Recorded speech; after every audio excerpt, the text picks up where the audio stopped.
India news channel में आपका स्वागत है। मैं सुनीता गौड़। आइए देखते हैं आज की खास खबर।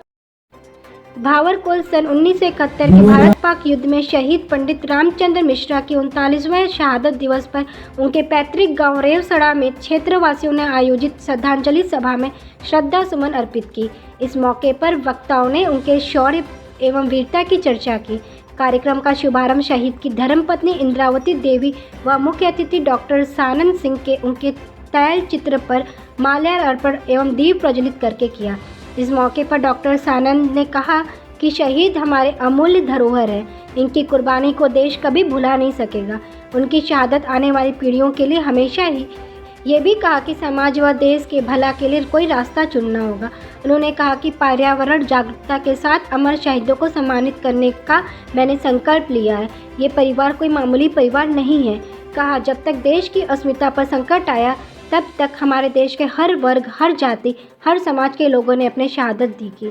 उन्होंने कहा कि शहीदों के परिजनों के बच्चों को निःशुल्क शिक्षा देने का मेरा संकल्प है। उन्होंने कहा कि इस मौके पर हम सभी को शिक्षा के साथ पर्यावरण को सुरक्षित रखने के लिए एक एक वृक्ष लगाकर संकल्प लेना होगा ताकि पृथ्वी को सुरक्षित रखा जा सके। इस मौके पर सामाजिक कार्यकर्ता विनोद राय ने कहा कि शहीद रामचंद्र मिश्रा ने अपने शहादत देकर क्षेत्र एवं जिले के लोगों को गर्व करने का मौका दिया। ऐसे में उनकी स्मृति में अलग शहादत दिवस पर एक तोरण द्वारा का निर्माण हम सभी के सहयोग से कराया जाएगा। इस मौके पर मुख्य अतिथि डॉक्टर सानंद ने पूर्व सैनिकों एवं ग्रामीणों को अंगम स्तंभ देकर सम्मानित किया। समारोह को रामाश्रय मिश्र, विवेक सौरभ, अनिल राय, रामविलास पांडे, सत्य प्रकाश मिश्र, संदीप कुशवाहा, चनंदकेश राय, रामशंकर यादव आदि ने अपने विचार व्यक्त किया। अध्यक्षता विजय नारायण सिंह एवं संचालन विनोद ने किया।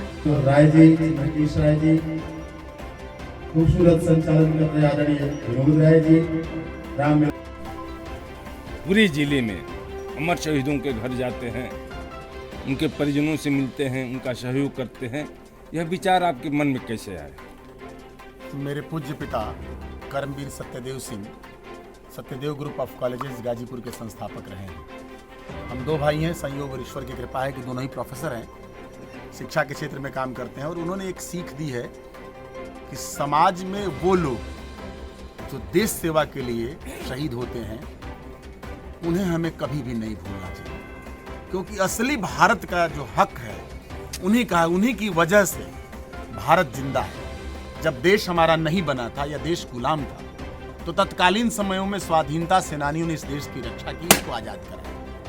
देश की आजादी के बाद उस आजादी की, उस अखंडता की, उस एकता की रक्षा के लिए गांवों से निकले हुए किसानों के बेटे सैनिक बनते हैं। अधिकारी बेशक किसी भी घर का, बड़े घरों के लड़के बन जाते हैं, लेकिन जो सैनिक बनता है, आज भले नौकरियों की परेशानी में अच्छे घरों के भी लड़के सैनिक बन, लेकिन कल तक का इतिहास भारत का यही था कि मजदूर का बेटा और किसान का बेटा, गांव का बेटा ही सैनिक हुआ करता था। नौकरी की उस तरह की समस्या बेरोजगारी की नहीं बढ़ी जो आज बढ़ी हुई है। तो सैनिक हमेशा किसान के बेटे होते हैं और असली नायक वही हैं। जमीन को किसान जोतता है, अन्न उत्पादन करता है, देश की सीमाओं की रक्षा सैनिक करता है।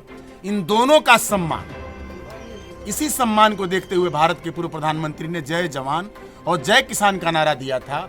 उसी जय जवान के नारे को लेकर के कि देश में कम से कम मैं नहीं कर सकता, तो गाजीपुर जनपद में एक बड़ा ग्रुप है सत्यदेव ग्रुप ऑफ कॉलेजेस के, polytechnic, pharmacy, BA, BSc, MA, MSc, MCom तक के संस्थान हैं, आईटीआई है, बहुत सारे से फार्मेसी है, नर्सिंग अस्पताल बनने जा रहा है।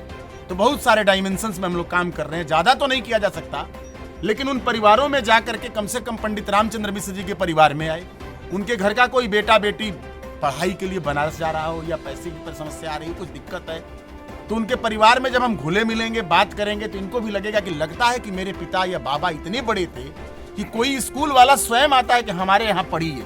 ये तो उसी तरह से जैसे प्यासे के पास ही कुआं ही चल के जा रहा हो कि ना आप हमारा जल पीजिए।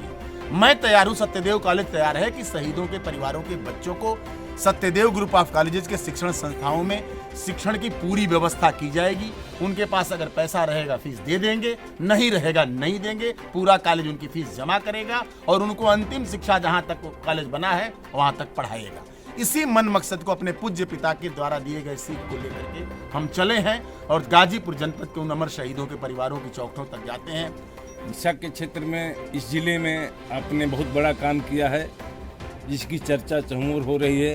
इसके अलावा आपने पर्यावरण को बचाने के लिए देश भर में आपकी टीम ने, जैसा हमने देखा है सुना है, पूरी टीम ने पूरे देश का भ्रमण कर संदेश दिया है। इसके पीछे आपकी क्या सोच है? देखिए, एक बात जान लीजिए कि जो ऑक्सीजन है इसका हम निर्माण नहीं कर सकते, किसी कल कारखाने में किसी भी तरह से बनाया नहीं जा सकता। इसको बनाने के पीछे हम प्रकृति के साथ हमें जुड़ना पड़ेगा। हम विकास के नाम पर लगातार घर बना रहे हैं, मकान बना रहे हैं, सड़कें बना रहे हैं, रेल लाइन बिछा रहे हैं, बड़ी बड़ी एक्सप्रेसवे बना रहे हैं, तो हम लाखों करोड़ों पेड़ों को काटते जा रहे हैं। न पशु पक्षी की चिंता है, न सांप कीड़े मकोड़ों की चिंता है, पूरे प्रकृति को नष्ट विनष्ट, जबकि भगवान या ईश्वर जिसे हम कहते हैं, पूरा हम अगर ईश्वरीय वेदों को पढ़ेंगे, पुराणों को पढ़ेंगे, हमारे जो धार्मिक ग्रंथ हैं अगर उनकी ओर हम लौटते हैं, वेदों की ओर लौटते हैं और पढ़ते हैं, तो हमारा जो चिंतन है वो पूरी तरह से आध्यात्मिक और प्राकृतिक है। और जब हम अध्यात्म को छोड़ देंगे, प्रकृति के साथ वातावरण हमारा छूट जाएगा, तो मृत्यु की तरफ आदमी बढ़ जाएगा। वही कोरोना महामारी, वैश्विक महामारी है कि हम मुंह बांध करके बैठे हुए हैं और बात नहीं कर पा रहे हैं, और डरे डरे से हैं कि हमारे आसपास का जो व्यक्ति है कहीं संक्रमित न हो और हम बचे रहें। तो ये जो संकट है भारत पर, भारत के उस संकट को कह लीजिए कि हम लोगों ने सालों पहले महसूस कर लिया। 2 अक्टूबर ये 2019 से ही लगातार हम लोग सक्रिय हो गए और इतनी बड़ी चेतना यात्रा साइकिल से कश्मीर से कन्याकुमारी तक की गई, और उसका समापन गांधी जी के शहादत की 31 जनवरी को हम लोगों ने किया था। तो देश में एक जगाना भी काम, जैसे गांव के लोगों में जानते हैं एक जागरण भी होना चाहिए, हमें बताते रहना चाहिए भैया पेड़ लगाइए। मैं क्यों इस तरह से सहज भाषा में बोल रहा हूँ कि आप कुछ जरूर सोचें, एक पेड़ ही सही हम लगाएं। हम अपने बेटे का जन्मदिन मना रहे हैं, हम गरीब हैं, हमारे पास नहीं, कहीं नीम का पेड़ सूख रहा है, 1 लोटा पानी ही डाल दो, पीपल सूख रहा है, आ रहे गड्ढा ही भर दे। अशोक ने क्या किया, सम्राट अशोक जो चक्रवर्ती जिसे कहा गया, उसने यही किया, गड्ढों को अपने बच्चों से पटवाया, छोटे छोटे गड्ढों को सड़कों के किनारे की। हम ये समाज को देना चाहते संदेश, जैसे अगर हम अपना बच्चा, मेरा बेंगलोर पढ़ रहा है, उसको आएगा और उससे कहें कि जरा आप इन गड्ढों को पाटो, तो थोड़ा वो चिंतित होगा कि ये क्यों काम लगाया गया। लेकिन समाज के जो लोग देखेंगे, कहेंगे कि डॉक्टर सानंद सिंह का बेटा कल वो गड्ढा पाट रहा था, सड़क से ईंटा हटा रहा था, वो एक शीशा गिरा था हटा रहा था, तो कल अपने बच्चों को भी सिखाएंगे। समाज तो ऐसे ही सीखता है। समाज जो प्रतिबिंब हुआ करता है लोगों का, मनुष्य सारे जो हम देंगे समाज में, भारत की जो सरकार चलती है वही प्रतिबिंब है, जैसा वो चाहेगी। आज क्यों राष्ट्रीयता और सांस्कृतिक राष्ट्रवाद पर पूरी बहस छिड़ी हुई पूरी दुनिया में भारत की, क्योंकि उसी को हम फोकस कर दिए, सेंटर में ले दिए। अब सारा मुद्दा एक तरफ हो गया, राष्ट्रवाद और सांस्कृतिक राष्ट्रवाद पर कोई लड़ ही नहीं पाएगा। ऐसा ये मुद्दा है कि देश बचेगा, देश रहेगा, तो बाद में हम लोग खा पी लेंगे, भूखों पेट रहेंगे लेकिन देश को बचाएंगे, नारा यहाँ देश में लगेगा। गरीब परिवार भी रहेगा, लेकिन देश के नाम पर अगर उसके घर का बेटा शहीद हो गया, तो पेट्रोल पंप के लिए नहीं गया था सेना में भर्ती होने, हम दे रहे हैं, अच्छी बात है, हम गैस दे दें और उसके घर के नौकरी दे दें, विधवा को 50 लाख दे दें, जो दे दें, लेकिन जो बेटा नौकरी करने गया वो नहीं जानता था कि हम शहीद हो जाएंगे, और ये जानता भी था कि शहीद हो जाएंगे, तो ये नहीं जानता था कि हमारे घर के लोग, कोई डॉक्टर सानंद सिंह और विनोद राय और ये कार्यक्रम करेंगे, तमाम लोग जुट बढ़ करके और सारी सीमाओं को, धाराओं को तोड़ करके हमारे लिए माला फूलाएंगे। पता नहीं परिवार कैसे रहेगा, क्योंकि सैनिक तो मन में मौत लिए ही रहता है। जितने वाक्य लिखे हुए उन वाक्यों को आपके सामने मैं पढ़ दूं, तो जीवन का वो अंतिम अवसर है, जो हथियार लेकर के जो भर्ती होता है वो यही जानता है कि आज ही मैं जिंदा हूं, कल मैं हूं कि नहीं मैं नहीं बता सकता। ये तो सबके लिए लागू है, लेकिन सैनिक तो जान को हथेली में सही पर रख के चलता है, क्योंकि जहां बारूद बरस रही है, गोली खत्म होगी, तब तक आदमी को भेजना मजबूर। करगिल में क्या हुआ, चोटियों पर वो चढ़े थे, जो आतंकवादी थे वो चोटियों पर थे, हम नीचे थे, हम जब जब चढ़ना चाहते थे वो मार देते थे, हम भले बेइज्जत हो रहे थे, देश के रूप में हमारा सर झुक जाता था। जब भी सैनिक का गला कटता है, मरता है, तो हम रो उठते हैं, लेकिन हमारे पास जैसे कोई छत से ईंटा मार रहा हो, हम बच ही नहीं सकते। अब उसका केवल यही था कि जितना सैनिक मार दिए जाएंगे, मैक्सिमम उनकी गोली खत्म होगी, उसके बाद ही हम कब्जा कर पाएंगे। मेरी सेना बड़ी थी, ये बात कहने लायक इतनी नहीं थी, लेकिन अंतिम गोली बची होगी पाकिस्तान की, उतनी देर तक तो हमारा जवान गया ही होगा बॉर्डर पर। ऊपर हम चोटी पर फहरा लिए हैं, लेकिन शर्त क्या थी कि अगर 1 लाख भी गोली होगी तो 1 लाख सैनिक मार के हम मारे गए होते और हम लोग देश को बचाए होते। तो जहां यह सवाल है, वहां ये दोनों मुद्दे बहुत ही जरूरी हैं, और हम चाहेंगे कि पढ़ा लिखा प्रबुद्ध समाज पर्यावरण के लिए भी आगे आए, और शहीद सम्मान पर तो कोई भी राजनीति है तो बंद करें। देखिए, मैंने ये दरवाजा छोड़ के बात किया जाएगा, इस पर बात नहीं होगी।